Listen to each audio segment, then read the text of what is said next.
Are you or someone you love dealing with diabetes or some other inflammatory disease and you're just trying to figure out how to feel better?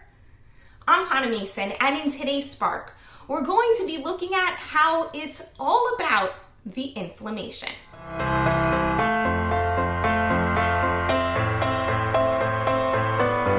In yesterday's video, I mentioned how type 2 diabetes is a lifestyle disease, which means that there's a certain kind of lifestyle that gets you into it, but our bodies are so incredibly good at healing that same kind of lifestyle that will prevent it from happening can also actually reverse the disease, even entirely, even to the point where people are just no longer diabetic at all.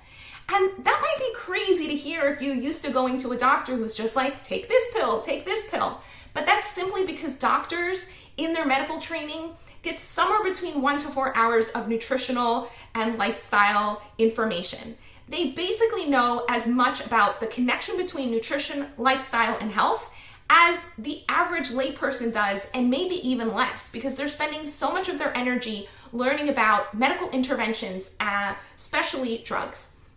So what I mentioned yesterday is that the key issue going on with diabetes is inflammation.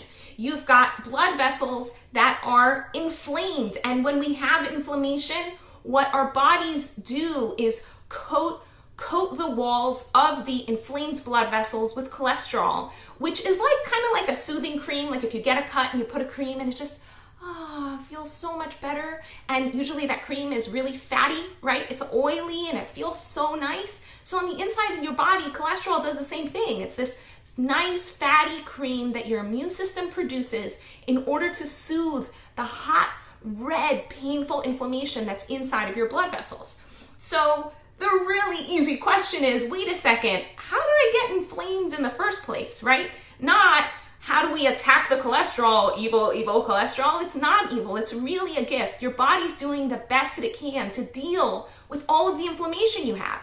So if you just reduce the inflammation, don't need the cholesterol anymore.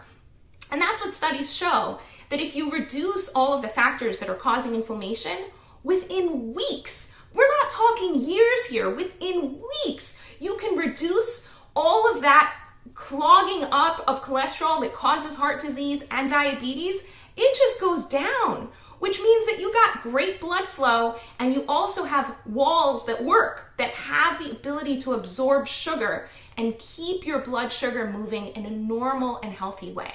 So what's causing all of that inflammation in the first place? The core thing that causes inflammation is acid. Now, if you think about your high school chemistry class, if you took one, or just what you've learned in the world, you have a range of pH, and it's on a logarithmic scale, which means that the difference between a pH of 1 and a pH of 2 isn't 1, right? It's like 10x. It's a lot, and it's an exponential curve. And you've got crazy acids on one side, for example, hydrochloric acid, what you have in your stomach that helps you digest your food, and you've got major bases on the other side, like baking soda or calcium, okay? Now, when you eat food, your body processes it in a certain way, and certain foods create acid in your body, and certain foods create a more basic environment, a more alkaline environment in your body. When you eat foods that produce acid, so your body has to figure out how to regulate all of that acid. And what's really interesting is that the same foods that produce acid are also made up of acid. So if you think, for example, of a food that has the word acid in it, think a little bit longer, give you a clue.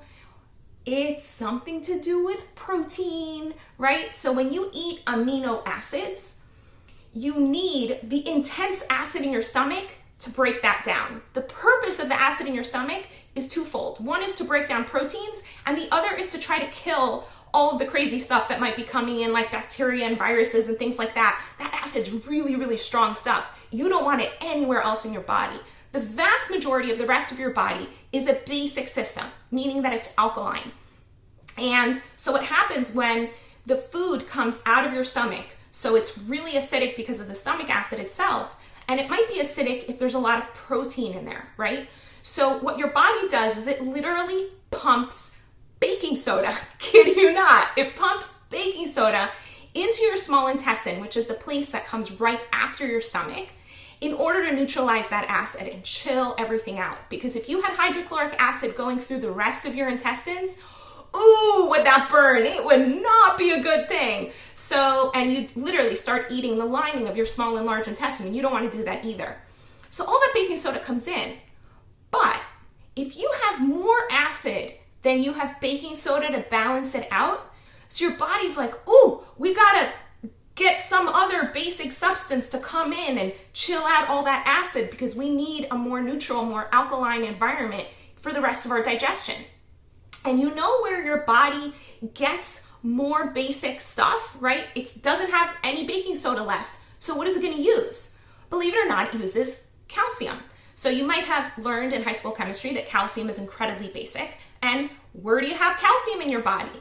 Yup, you guessed it, your bones. Which is why there's a direct correlation between people who eat acid-producing diets and their rates of osteoporosis. So you might be asking, like, okay, so what are the acid-producing diets, right? You might be thinking like lemons and oranges and stuff. No, it's not food that's sour, which might be really confusing for us to understand. But what happens to food once it goes through our whole system is very different from how it feels in our mouths coming in.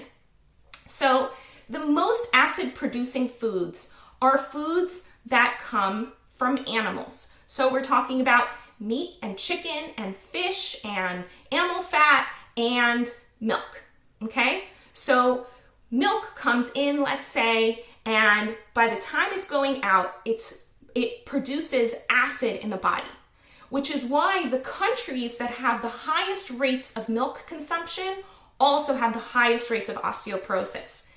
Despite the Dairy Council telling you that milk does a body good and that milk gives you the calcium you need for your bones, it's not true. Milk actually strips calcium from your bones. That's what the data shows. It's crystal clear. So in comes all of this acid-producing food, the acid levels in your bodies go up, and you get it's really hard to neutralize all that acid. So that acid starts coming out in different ways, and it starts literally eating at the tissues in your body, which is what causes all inflammatory disease. All inflammatory disease is the tissue starting to break down in some way, and your immune system coming in and saying, ooh, we gotta fix that. And we're gonna swaddle that whole area in fluids like cholesterol or pus or just hot red inflammation, which you might see even on the outside of someone who's dealing with a major case of diabetes. You can see it in their skin, how much inflammation there is, or you can see it when somebody has an open wound, or you can see it in arthritis where joints get really hot and swollen. And that comes up in the blood vessels as well. There's a lot of inflammation. So the simplest way to reduce the inflammation in your body is to stop eating animal products.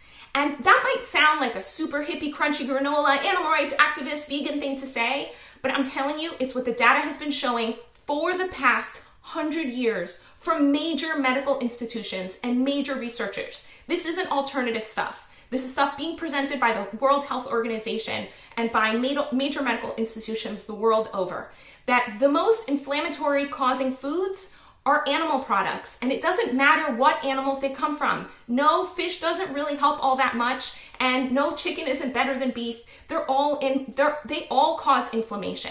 So much so that within hours of eating an animal product, you can test someone's inflammatory markers in their blood, and it spikes within hours. It happens so fast.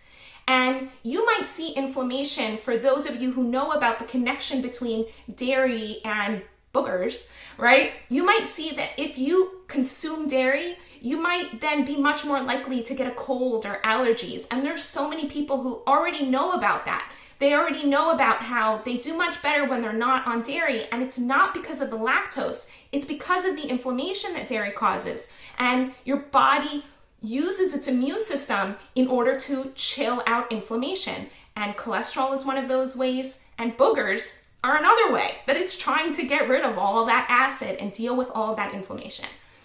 So if you're dealing with an inflammatory disease, the first thing you can do, and it might be emotionally difficult, but physically, it's not hard at all. There are so many plant-based foods out there in the world. And the first thing that you can do is just reduce your animal product consumption. If you can get it all the way to zero, you're gonna feel so much better so fast. And you could say, hey, you know what? I'm gonna give this 2 weeks. I'm gonna give this a month.